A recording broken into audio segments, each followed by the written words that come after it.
Yeah. 2. Yeah. Aye. I'm jacking the beat, you calling the cops. The yapping is cheap, I call you the ops. The rapping is heating, it's all cause of pop. You get a leak for the ball, get a drop. Feel like I'm wrong when I double it back, cause I'm making it harder to catch that. But I covered the ticket, I call you to visit. You tipping and hit up the cash app. Baby girl, been around for it, yeah. In the old days, I was stuck in old ways. Never really trying to flip the old page. Young man tripping at an old age. Thinking I was flicking, had a low wage. Late the bro days, then a slow praise. Thinking it'd be different, it would gon' change. Then it really didn't, it's a cold game, yeah. Ay, all I really wanted was the money in the pocket. Got over money, but the money ain't the topic. Like Bill Doe and the money gotta stop it. Kid need food and the whip need juice. I'ma get these views when the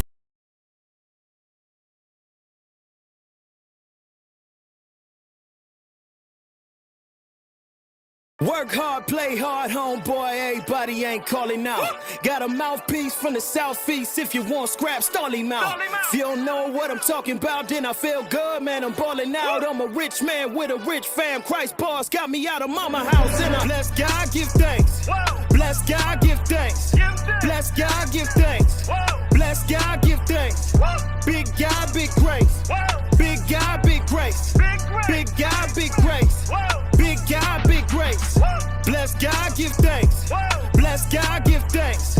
Bless God, give thanks. Bless God, give thanks. Big God, big grace. What it do, y'all? It's your partner Dale coming back again for another edition of the Countermove podcast, where we look at life from a wise perspective, leaning and reason together and prescribe the right solution. Welcome again, just to another edition of this thing, and this is going to be a little bit of a different type of Countermove podcast, guys, because something happened fairly big in the state that I'm in, Texas. But before I say that, guys, if you are looking for a debate, guys, this is not the place for you. So if you want to debate, do me a quick favor. No matter what platform you're on, there's a little bit of an X either on the left, right side. Click on that X, and you can get to stepping. But if you're looking for wisdom, we can lean in and reason together. This is the podcast for you. So, guys, let's dive into this real fast. Guys, something actually happened in Texas, and it hit close to home because I actually know this individual. I know him. I've had several conversations with him. I know his family as well. I've been in events with his family as well. So I know him. I know this person. He's our Texas Attorney General, Ken Paxton.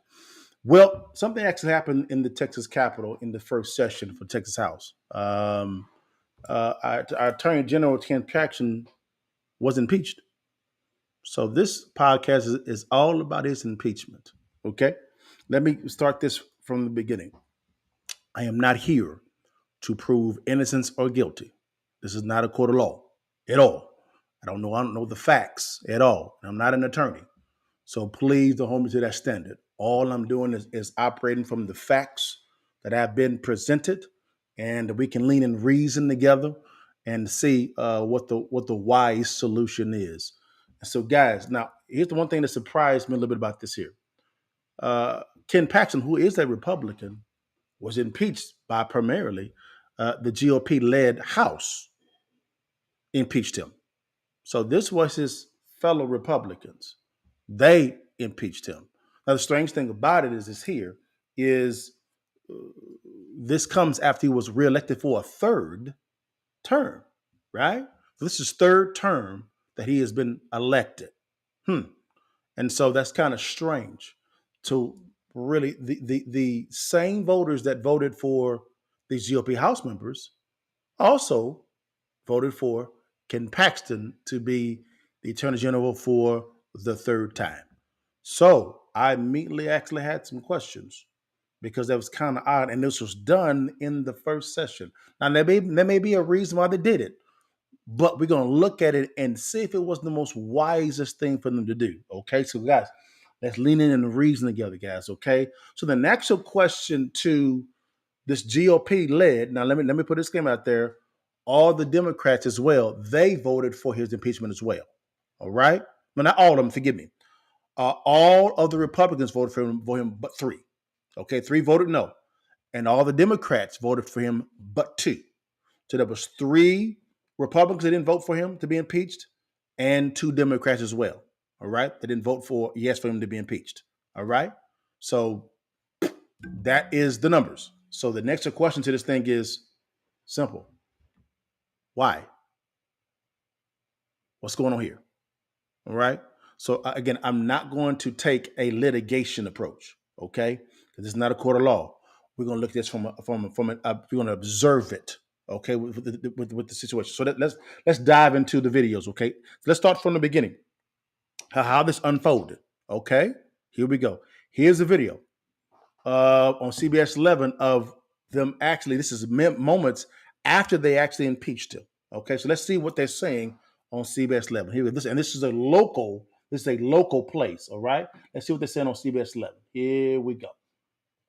The 88th Texas legislature is going to adjourn, and before they leave, the Texas State Senate expected to set a trial date for Ken Paxton. Yesterday, the Texas House impeached the 3-term attorney general, something he's calling politically motivated. Political reporter Jack Fink looks at how top Republican leaders are reacting to the impeachment and the impact that may have going forward. Should the speaker voting aye? Before the Texas House voted overwhelmingly to impeach Ken Paxton, immediately suspending him from his duties, both former President Donald Trump and Texas Senator Ted Cruz issued statements supporting the Attorney General. The question is, how much of an impact will that have on Republican members of the Texas Senate who will be among those to decide whether to convict and remove Paxton permanently? Dr. Joshua Blank is the research director of the Texas Politics Project at UT Austin. Well, I think that's the million-dollar question right now. I mean, ultimately, the senators are going to have to deal with the evidence when placed before them, but they're also going to have to deal with the fact that the President of the United States and a very, very, very popular politician among Texas Republicans has come out in defense of Ken Paxton.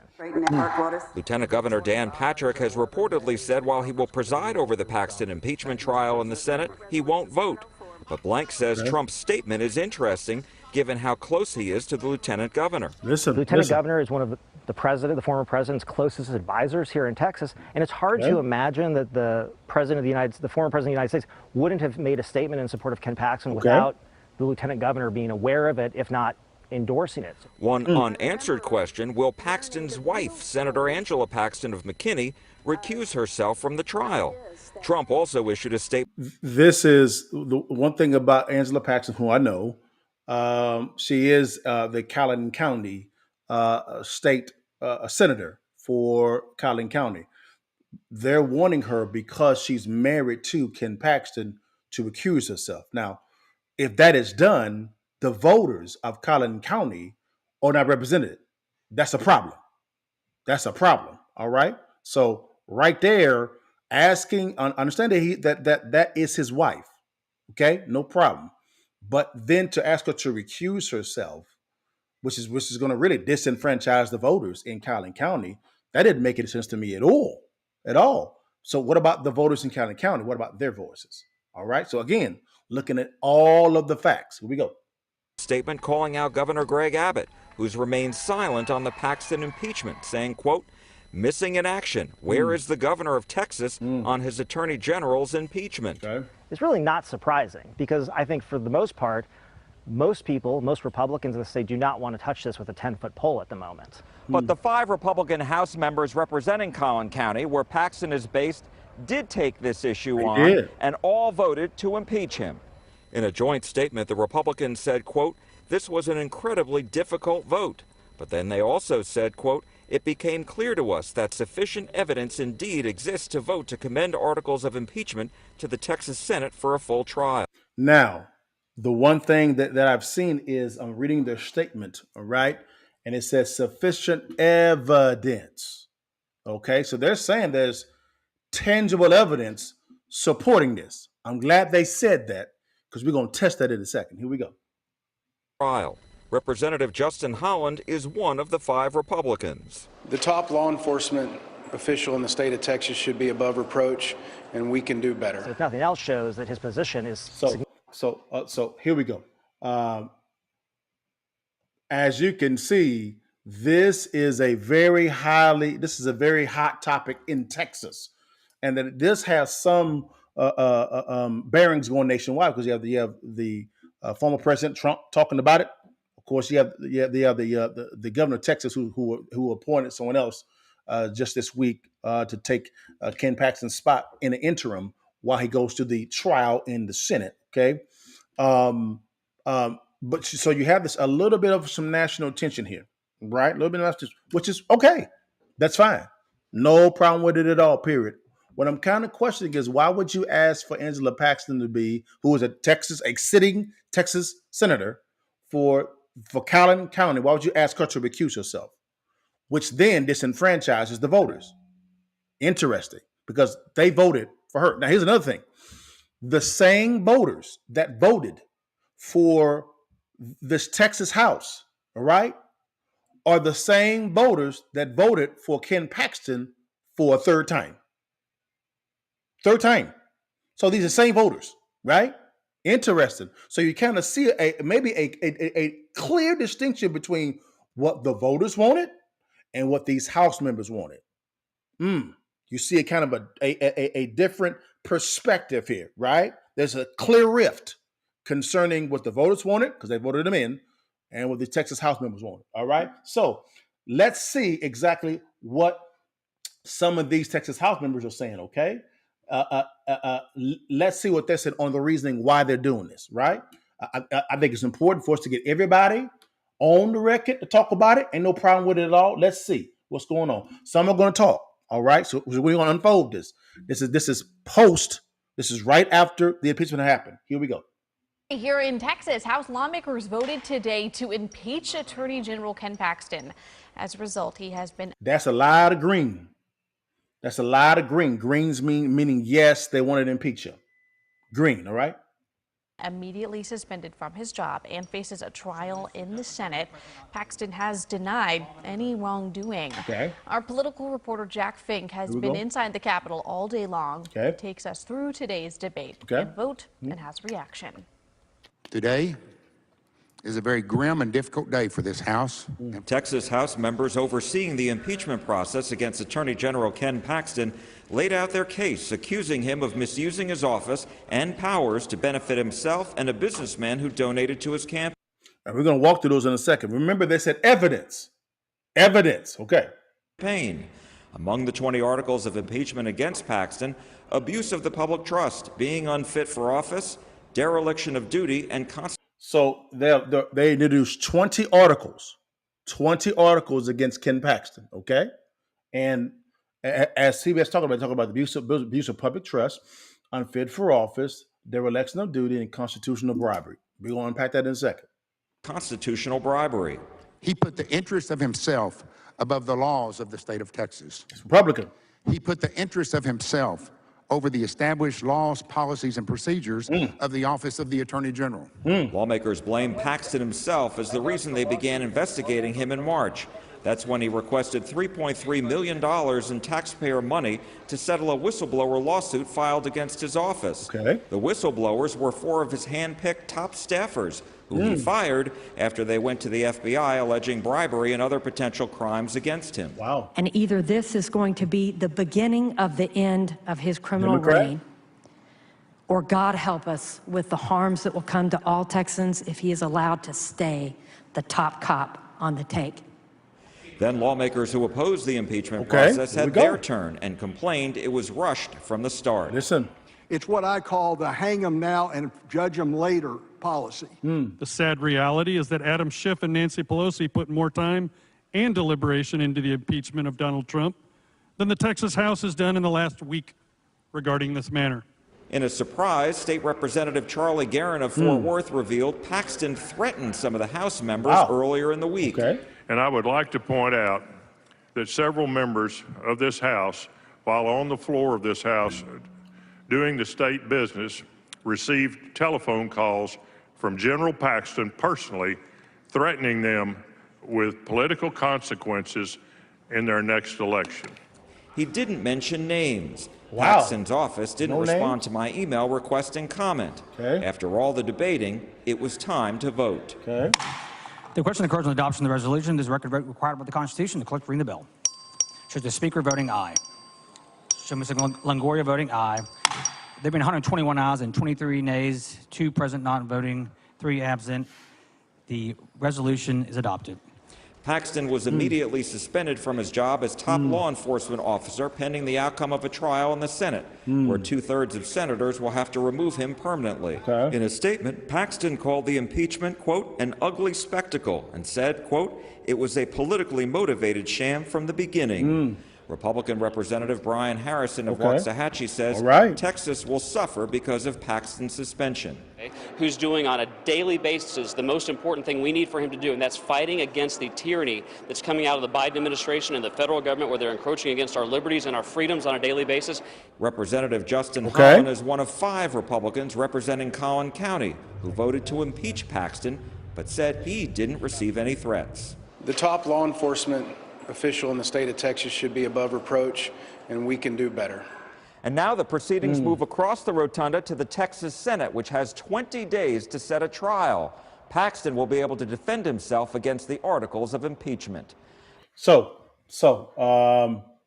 Interesting. So you got to see actual Texas House members and actual action on the floor on the impeachment of Attorney General Ken Paxton, right? And they also mentioned the articles 20, and they actually bullet pointed 3. Now, let's go real quickly here, guys, to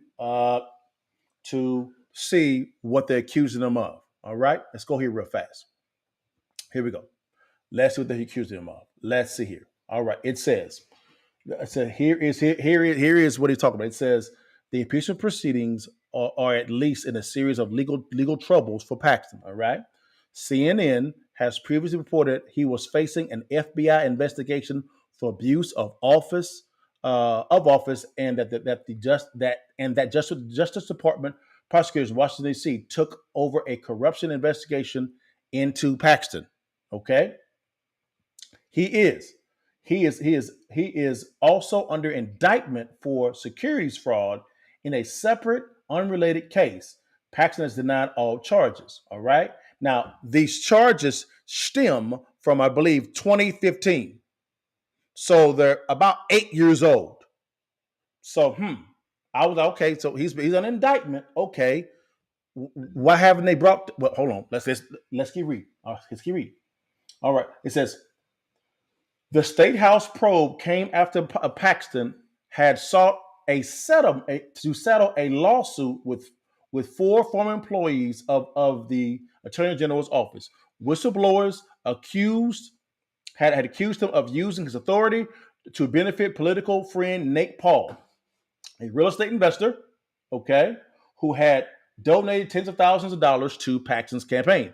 In the settlement, Paxton apologized but did not admit fault or accept liability. He denied wrongdoing and said in a statement he had agreed to the settlement to put the issue to rest. Okay, so what they're talking about here, guys, is they're saying, come back to me real fast. They're saying real fast on this here. They're saying that what caused the Texas House to begin a probe, and this probe was 60 days ago, with the investigation committee. What caused them to begin this was this bribery, $3.3 million case. All right. And what Ken Paxton is, he settled that case to put the issue to rest. Then what actually happened is he went to the Texas House, to the Ways and Means Committee, to get this settlement paid for. Well, the Texas House said, we're not paying for that. And so what happened is they were saying, you have to pay for that. If you want to pay for it, you have to present to us why we should. And evidently there was a difference of opinion from the Ways and Means Committee than the Attorney General's office concerning it should be paid. And so, okay. And not a problem with it at all. So that's what it is. Okay.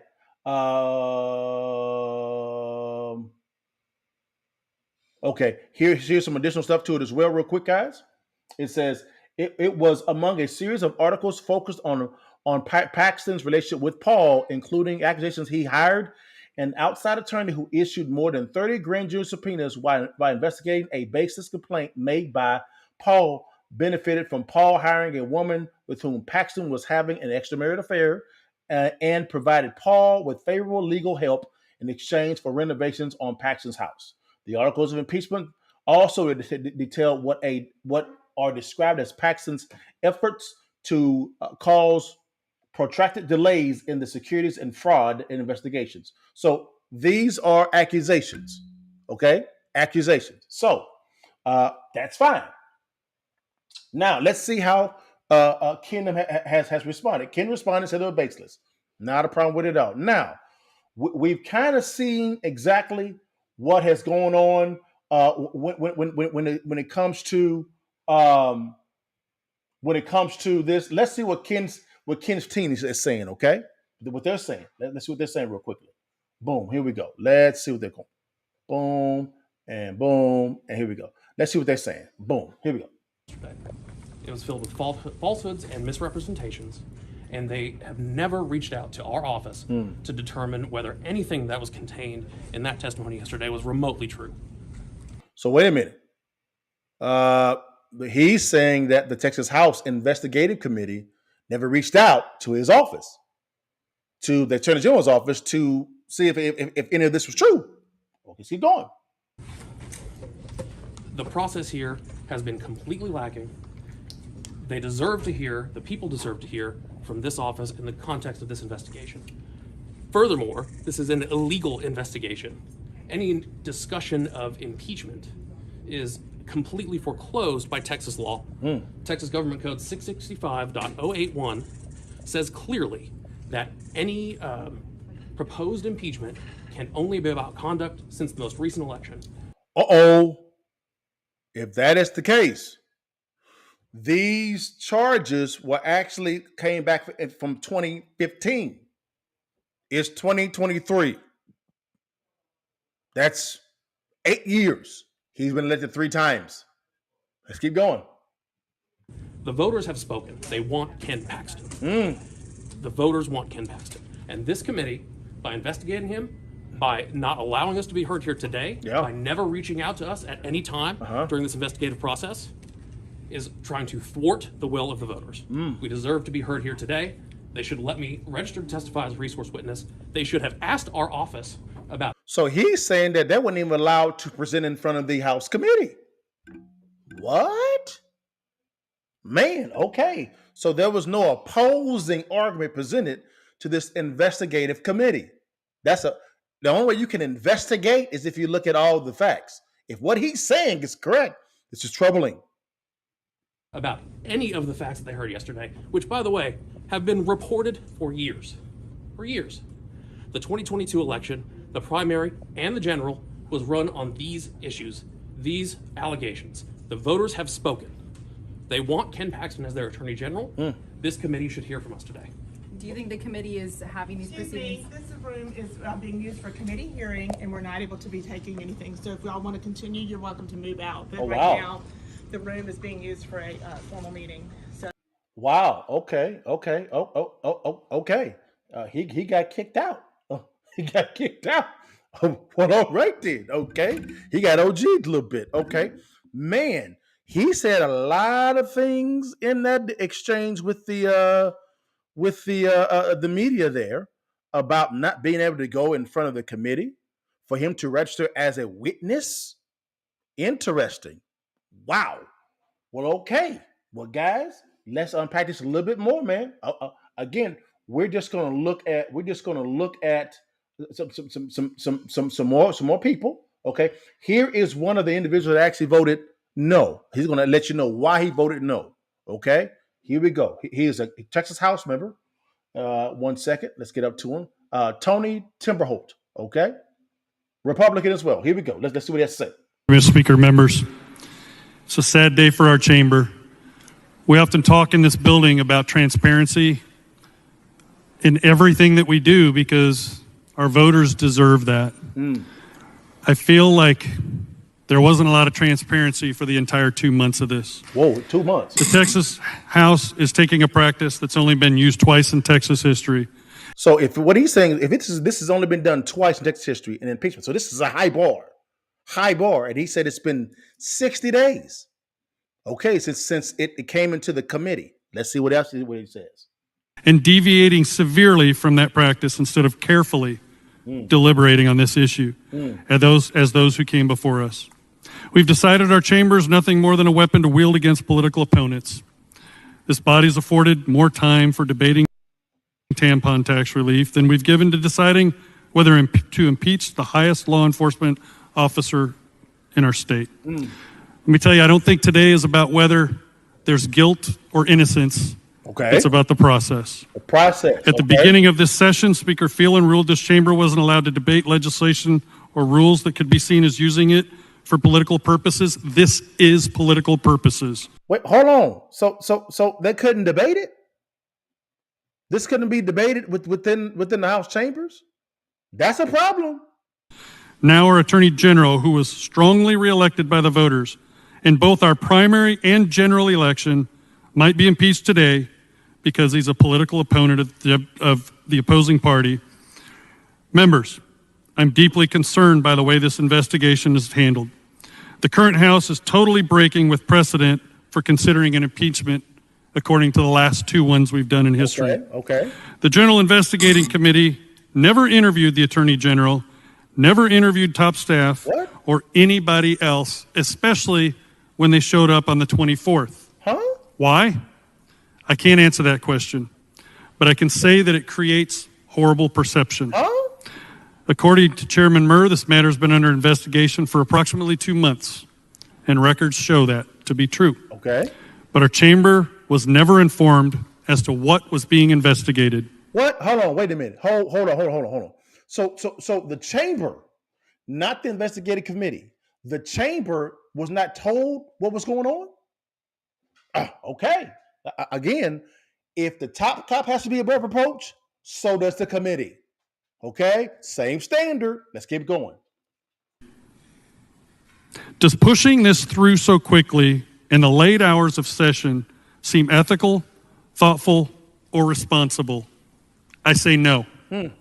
I've heard many of you say in the past you don't want Austin to look like D.C. The sad reality is that Adam Schiff and Nancy Pelosi put more time and deliberation into the impeachment of Donald Trump than the Texas House has done in the last week regarding this matter. For my Republican colleagues, I want to let you know that I'm sorry that you're being used like this. I'm sorry you're being forced to swallow a long list of policy that was killed this chamber and then be used to impeach one of the most popular Republicans in our state. Remember, we're not talking about whether there's guilt or innocence. We're talking about process. He is very clear. He said what he's talking about. Not innocence or guilty, not a court of law. He's talking about the process. Okay. The same voters that sent each of us here elected him as our Attorney General. Some don't like that. Okay. But to make a last-minute decision to impeach him without due process or transparency is imprudent at best and a gross abuse of power at worst. Okay. This session, the General Investigating Committee has investigated two matters that we know of. In one, the respondent was afforded due process to respond to the allegations while the committee was convened in an executive session. Okay.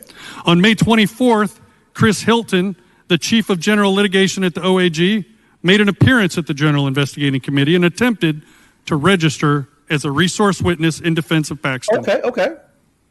He was denied by the committee. Why? Again, process. Why would you deny someone wanting to register to be a witness for Ken Paxton if you're investigating this matter? Why would you do that? Keep going. Again, above reproach. Here we go.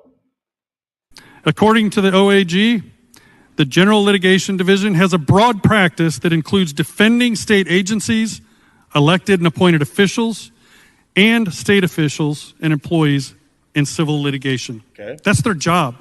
They showed up to do it, and they weren't afforded the opportunity.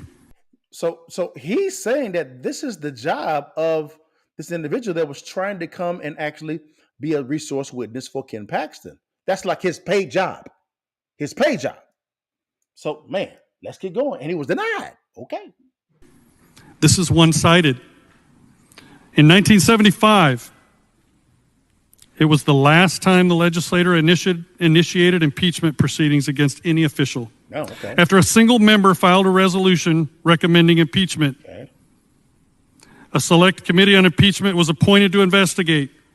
Across almost 2 months, 21 committee meetings, and 90 hours of consideration, the committee interviewed 32 witnesses with direct insight totaling 70 hours of public testimony. Wow, 70. The findings of the committee, as well as the transcripts of public testimony, were combined into 16 volumes and distributed to members 3 weeks prior to floor consideration of articles of impeachment. Wow. And we have 48. Whoa. In our case, well, think. Whoa. That's a stark difference to the precedents.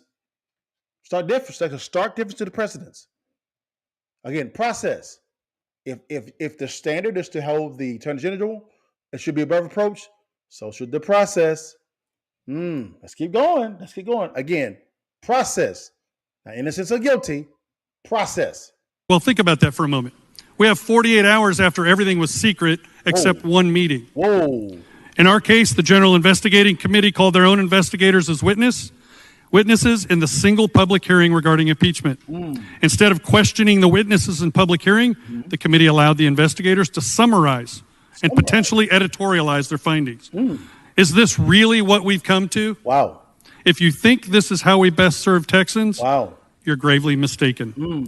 When you vote today, don't listen to bullies inside or outside this building that try to intimidate you into submission. You're better than that. Yeah. I know you all. This is wrong. You know it. Your voters know it. When you go home, don't end our session this way.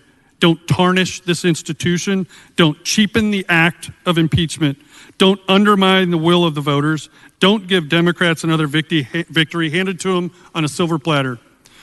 Okay. Well, that was someone, guys, that actually voted against the impeachment. And what he actually said was kind of concerning the precedence of the process. And he was very clear at the beginning. This is not an instance of guilt at all. He was talking about just the process itself. He laid out that the OAG, whose job is to defend the Attorney General, went to go register as a witness for Ken Paxton, and the investigative committee denied him. That's concerning, right? Because remember, they're investigating. They want evidence. Okay. And so that was confusing. And then what happens is it was a 60-day time frame, which you confirmed that the investigative committee was doing, right? And it was done in secret, and no one in the chamber knew about the investigation. No one knew, right? And then they dumped it right in at 48 hours and said we had to vote on it. But then he actually unpacked the precedents of the last 2 impeachments. Stark difference than how this went down this time. Again, not talking about innocent or guilty. We're talking about the process. The process. Now, what I thought would be interesting, guys, this here is the head investigator, guys. The head investigator, guys, spoke to this same gentleman. They got to have an exchange going back and forth. I thought it would be wise for us to listen to this and begin to see the difference in perspectives here. Okay, so you have one who's very vocal. You just listen to and said that he disagrees with this. Now he gets to actually ask the questions before the impeachment vote, right? To the chief investigator. This is Representative Murr. Okay, watch this exchange. Okay, I thought it'd be wise to see the two opposing perspectives on this impeachment and see how it unfolds. Here we go. I yield. Thank you, Chairman. How many investigators were there? Hired a total of 2 investigators. And that was laid out, I think you heard that from Chairman Longoria as he presented. And so essentially, but there were 5 people that were hired. Was it 5 or 6 that were hired? 6. Okay. So I misunderstood. I thought there was 5. So how were they chosen? The active goal was to look for folks that had experience, especially in public integrity matters, white-collar crime, and preferred to have experience gathering information and with a keen eye of whether or not any criminal conduct occurred, because that was the basis of the allegations in the whistleblower lawsuit. Okay, now remember, the Texas GOP House members, specifically the Collin County establishment, said that the evidence that was presented is why they voted to impeach him. You just heard the chief investigator said accusations. So if we make it, is this based on evidence or accusations? Let's keep unfolding. Here we go. So we're all, I will accidentally say 5 because that's what I have written in here, but were they all from the same city or county? No. Had they all worked in Harris County in the past? To my knowledge, off and on, they may have, but not all of them at the same time. Would you be surprised if I told you that of the 5 that I was aware of, all 5 of them worked in Harris County with the vice chair of the committee that you're the chair of that initiated this resolution? Would you be surprised by that? I also wouldn't be surprised, as you have Chairman Dutton behind you, that Harris County has over 2 million people and a lot more attorneys and investigators than many other jurisdictions around the state of Texas. Would you be surprised to find out that 3 of those 5 were fired by their district attorney at one point? I believe that you will also learn that they have experience that spans decades and oftentimes worked in environments that swayed and ebbed and flowed pursuant to elected officials. How this representative, not the Representative Murray who's on the screen, the one's asking these questions, how he's unfolding is kind of weak. It's kind of weak. And so I hope he speaks up. Here we go. Are you aware that 3 of the attorneys vote in Democrat primaries and one of them switched to be a Democrat in primaries in 2020? I do not care how they voted in a primary or an election in Harris County. What I do care about is their work product, their ability to conduct themselves professionally, and to provide an opportunity to gather detailed information on behalf of the General Investigating Committee. That's a great answer by Investigator Murr. Is you see Representative Tom trying to point out the political side, because this is a political process. And Mr. Murr said, that's none of my concern how they voted. That's a great answer about Investigator Murr. Okay, here we go again. Do you see how it could appear or it could be perceived by anyone in the building or outside the building when they're Democrats? Could you see how it could appear that it's politically motivated investigation?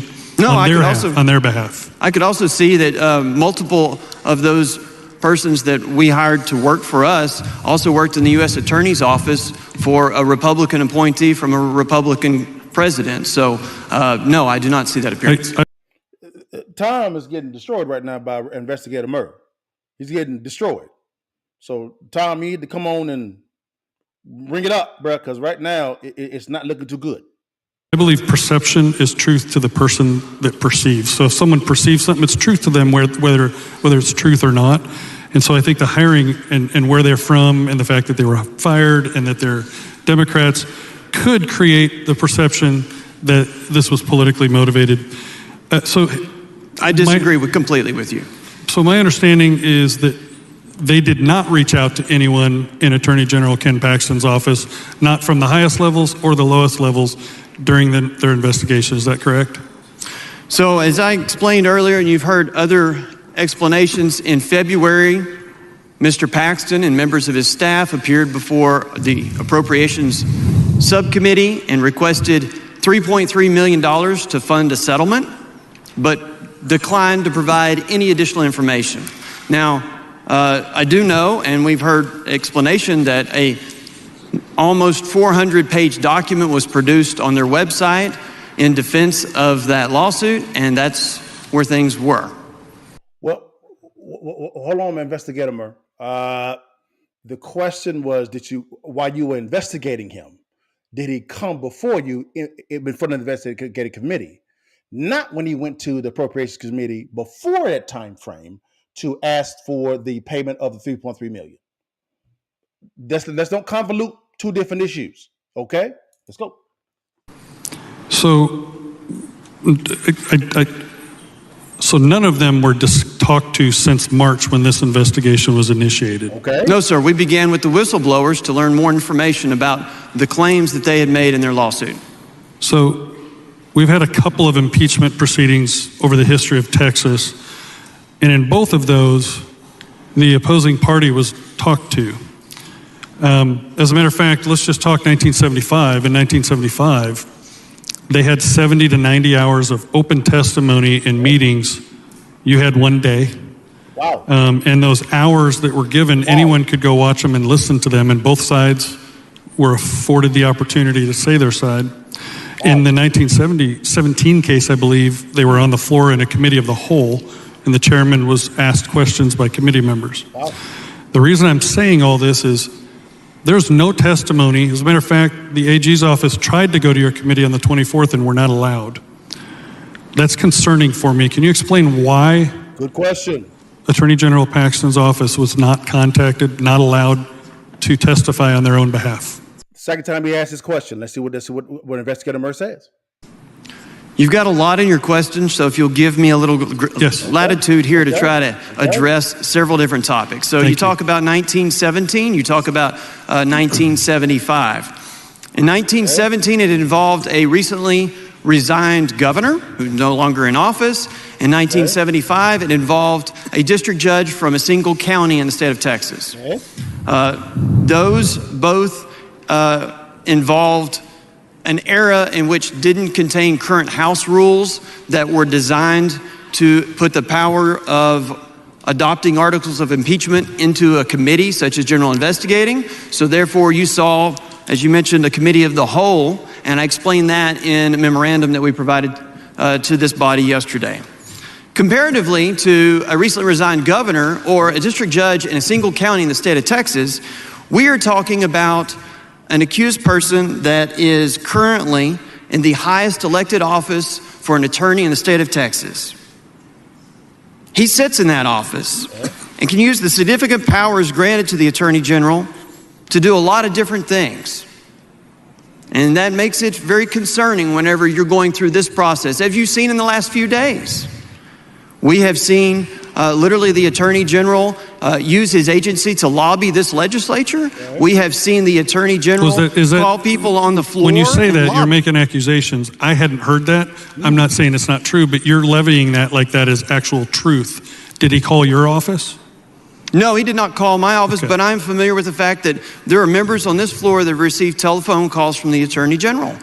Just the last few days. Are you aware that in 1975, they didn't give us 48 hours to decide. They gave us both sides of the story, and they gave 3 weeks to decide. Right. Why are we given 48 hours to make this decision and be here today? Okay. I feel like it's rushed. Okay. I perceive that it could be political weaponization. Okay. And I'm asking, why are we given 48 hours when in 1975 they were given 3 weeks with both sides of the story? Wow. You know, if you look at the investigatory process in 1975, it lasted approximately 50, 60 days. And so I appreciate the fact that for you it seems sudden and rushed, but for the purposes of the committee, we have been working on this since February, whenever this legislature was asked to spend taxpayer dollars to fund the settlement of a whistleblower lawsuit. Why didn't we know about that till now? And this committee's been working since March, and the culmination of our work was placed and downloaded into a very long and lengthy, detailed public meeting, which the video is publicly available and the transcript's publicly available. So why weren't we as members not apprised of what was being investigated for 2 months when historically the members know, the public knows? As you are well aware, the House rules, committee rules, and actually sections of the government code place the authority to do investigation with the General Investigating Committee. And in some instances, as you're well aware, that is done in the confidence both to protect those that raise concerns, protect the process for as witnesses go, and to protect the end result, which is providing evidence and information. So let's compare two investigations without names. There was matter A and B. And the matter that we disposed of earlier this month, the opposing party, the party that was being blamed for something, was asked to testify, as were the people in and around this individual's office, So both sides came and testified to you, or were given the opportunity. Can you tell us why in this case they weren't allowed to, but in the other case that was disposed of this same month, the other case they were allowed to and asked to? Okay. I understand, and respectfully, you're comparing an apple and an orange. So when you talk about matter B, talk about a process that involved written complaints of workplace misconduct, that is addressed in the housekeeping resolution and the House rules and the committee rules, and it's handled in a very special and specific way. Okay. And that is not necessarily the same framework in which we're talking about the articles that we have before us today, which involve also committee functions, but they can be derived in the government code as well as our House rules, but in different sections. So I believe that they're both also similar in the fact that we removed a duly elected state official from their seat, and this is potentially what's going to happen to this individual. So I see large similarities. A couple of other small questions that I want to close out with is, are you aware that both Trump and Cruz made statements about this today? Who cares?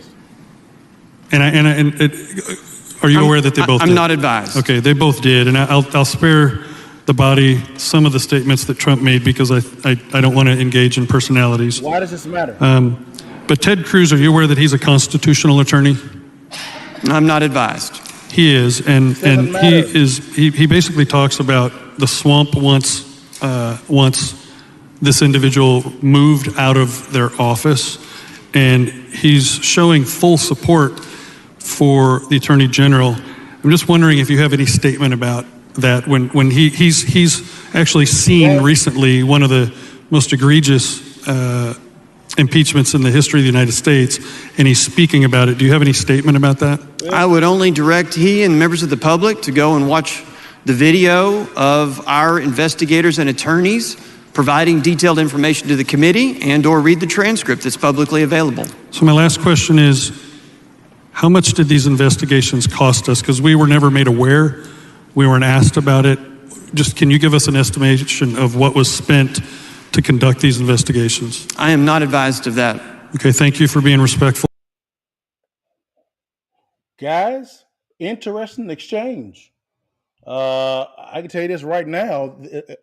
The investigator initially up front was kicking some head in a little bit. He really was when it came to a lot of these questions. All right. Then you saw Representative Tom then get into the process portion of it, which was the meat and potatoes of what he wanted to really present it. Then he graduated over to the political side. Interesting exchange. I'll give my reaction in a second. Now, guys, what are the voters saying? Okay. What are the voters saying? Specifically the voters that are actually in Ken Paxton's backyard. Let's see exactly what they said. All right. Let's see what's going on. All right. Let's see exactly what they said. All right. And see how they're reacting. But I thought that was a great exchange. Great exchange. Let's see what's going on. Here we go. Boom. Let's see what these voters say. Reporters, they rallied in front of the Collin County Courthouse this morning. They are criticizing Saturday's vote to impeach, and they're calling it a purely political act, and it's creating some division among local Republicans. Andrea Lucia reports. There were at least 200 people here at the courthouse today on Paxton's home turf. Yeah. Some admitted they don't know if he's guilty or not, but they do believe the process itself has been rigged against him. Interesting. USA! USA! The rally drew few elected officials, the county district clerk, a county commissioner, and a Plano City Council member. Perhaps a sign of the reluctance of many to get involved. Among the Republicans who voted Saturday to impeach were all 5 representatives from Collin County, a fact that didn't go over well with this crowd. Several speakers urged those who voted against Paxton be held accountable, with particular disdain on display for House Speaker Dade Phelan, who Paxton has made the focus of his criticism. This is all a sham. It's like a repeat of what happened to Trump. As far as I know, he's the only AG that I'm aware of that has fought back on the Biden administration and sued the Biden administration. It's kind of funny he's in trouble now, or allegedly in trouble. Collin County GOP Chair Abraham George says he wants to see a fair trial in the Senate, but he also doesn't want to see a delay in getting the process started, because the longer this drags out. Gotcha. So there is some of the reaction from voters on his home turf, Collin County. All right. So here's my reaction, and then we get to the Countermove, guys, because this is called the Countermove podcast. All right. Number one, what they have concerning the charges that Ken Paxton actually has, they are concerning. They are. I got to give them that for reading it from face value, because I don't know the intrinsic details of what's going on. They are very concerning. They are. They really are. And so, if one of the biggest concerns was the $3.3 million that he went to the, I think I said it's Ways and Means, but I mean, it's really Appropriations Committee in the Texas House, wrong division, and asking them to pay the $3.3 million settlement that he actually had with the whistleblowers, right? And they were saying that was improper. Okay. Again, don't know the details about that at all, period. But they were saying that is what kind of, the committee was saying that right there was what kind of launched them into doing this investigation into the impeachment. Okay. So because I don't know the intrinsic value, the intrinsic details of the case themselves, I can't comment on them at all. So I don't think it's wise or for me to comment on things I don't know anything about. All right.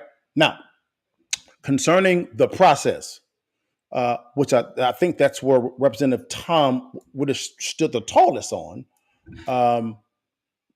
He did. I do have some concerns concerning how this was done. I don't know the House rules, none of that stuff at all, period. But the investigative committee has been doing this for 60 days, and the House chambers were not aware of it. They had 48 hours to vote. Now, what does concern me is this here is they refuse to have the OAG, which is a representative witness for Ken Paxton, to testify in front of the investigative committee. That's a red flag to me. If you are investigating said act, you need both sides to properly investigate. That's simple. When you refused to have a material witness for Ken Paxton to come in front of your committee, that's a red flag for me. You got to get that done. All right. Number two, when it comes to the 48 hours, again, I don't know the House rules. That's a short amount of time for there to be some form of a debate, right, in the House. Really, if you use the two cases, which is what I think Tom Representative Tom, 40 hours to debate, that's a short amount of time compared to the previous impeachments when there was, as you said, 3 weeks. And again, different scenarios, but you are impeaching the top cop, so to speak, in Texas. If you want him to be above reproach, so does your investigation has to be above reproach as well, right? So if you wanted the voters, because you're overturning the voters' will, the voters voted for him, I believe, 3 times, right? 3 times, reelected him 3 times, right? If that is the case, here's my question to you. They knew all this information, and the House members said, we know what's best, all right? Because all these accusations in the primary, his opponent was taking talk about all this. When he won the primary, he won 68% of the vote. Ken Paxton did, right? And then we get to the actual general election. He won the lion's share of that as well. And his Democrat opponent ran these exact same ads that was run in the primary, a little bit more vicious, which is fine. It's political. And the voters still voted him in. Now, one of the material witness that went into the investigative committee said, let me testify for Ken Paxton as the OAG, and they refused him. He was saying that this impeachment violates Texas code. I don't know it to be true. He detailed it. I don't know it to be true, but he was saying that you can only impeach someone for actions done within the time frame that they've served. In other words, from the last 2 years. That makes sense. From 2020 to 2022. If that's right, that's concerning. And so, although he may be guilty, as far from court of law, I don't know the details there. All I have been privy to are the facts of the process. And the process seems fishy. It seems fishy. It seems rushed. It seems untransparent and not above reproach. Because if you're wanting to overturn the voters' will, because the voters made the decision to vote to reelect him again with all these details, right? You better make sure that the investigation is above reproach. Am I saying Ken Paxton is a saint? Man, please. No. No man is a saint at all. But at the exact same time, just because he's he may not be a saint, I don't think it's wise to not have the process as transparent as possible so that there's no questions at all. Now, I will say this here. The House did vote overwhelmingly to impeach him. All right? They did. And impeachment is a political process. And although it is a political process, this is when character begins to step in. I look at the character, look at the whole process of the entire thing. And right now, it looks a little murky. It looks rushed. It does look a little political. I gotta finish there. It does look political. It really does, because there was no transparency. You're refusing to have mature witnesses come before your investigative committee when you're investigating to testify. And at the exact same time, you send this evidence at the exact same time as you get asked these questions by your House members, send accusations. Which one is it? Accusations or evidence? Make your mind up. That's my core with this entire thing. Now, I do hope that he gets a fair trial in the Senate. And if he does get to go in front of the Senate and present in front of the Senate, which is fine, which is cool, it's great. He has to present his case in front of the Senate. That is, now that it's graduated to the House, now that it's in the Senate, that's going to be the place where he gets to present his case. Now, if they vote to impeach him then, and it's been clearly unfolded, and I hope that is live streamed, because I would love to see it as well. I hope it's live streamed, and we get to see the evidence itself, so that not only the Senate, but the voters know what's going on at the exact same time. This is the one thing that kind of concerns me. It's just like the voters have not been involved in this process, because the same voters that voted for the Texas House members also voted for him to be the Texas Attorney General. All right, guys, that's my take. It's my take, guys. Try to be as fair and as balanced as possible, guys. So what's the counter move? I always say, guys, peep it, sweep it, then keep that thing. I always say, examine. What's the peep it is first is examine your current situation. Well, just like I looked at the details, now you go look at the details. And if it meets a standard of standard for you, okay, that's fine. But only you can answer that question. Look at the details and you make an informed decision. All right. Examine all of the facts. All right. Got to examine all the facts. All right. So by doing this, now sweep it. Now you have to verify, are you operating on accurate information? Trust, but verify. Okay? Trust, but verify. Put your biases to the side and come to this with an unbiased mentality. That's how you got to do that, okay? That's the sweep side. And then keep it. I always say, stop thinking generationally, all right? Once you come to the decision, make the best decision for 3 generations ahead of you, okay? Not just tomorrow, plan for 3 generations, because a wise man plans for 3 generations, not for Saturday night. That's what broke people do, okay? So guys, give me your thoughts. Let me know what you think about it, man. I try to do my best to be as unbiased as possible. I am watching, and I'm looking forward to seeing this in the Senate and getting all of the information, because in that environment, Ken Paxton will be allowed to present his case. All right. So, guys, I hope I actually added some value to you guys. God bless you. Now, you know how I end this every time, guys. I always say this: before you leave, And why? I'm sorry. Before you do, guys, every Friday, guys, we actually have a show called Somewhere in the Middle with Suni and Mo, guys. Uh, uh, they're funny, love them to death, guys. But here's a little bit of a sneak peek. All right, here we go, guys. Now we're about to get. I went down.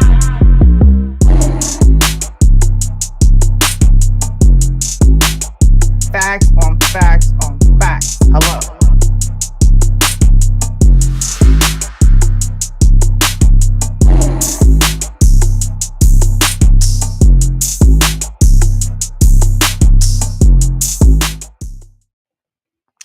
Guys, that's Somewhere in the Middle with Suni and Mo.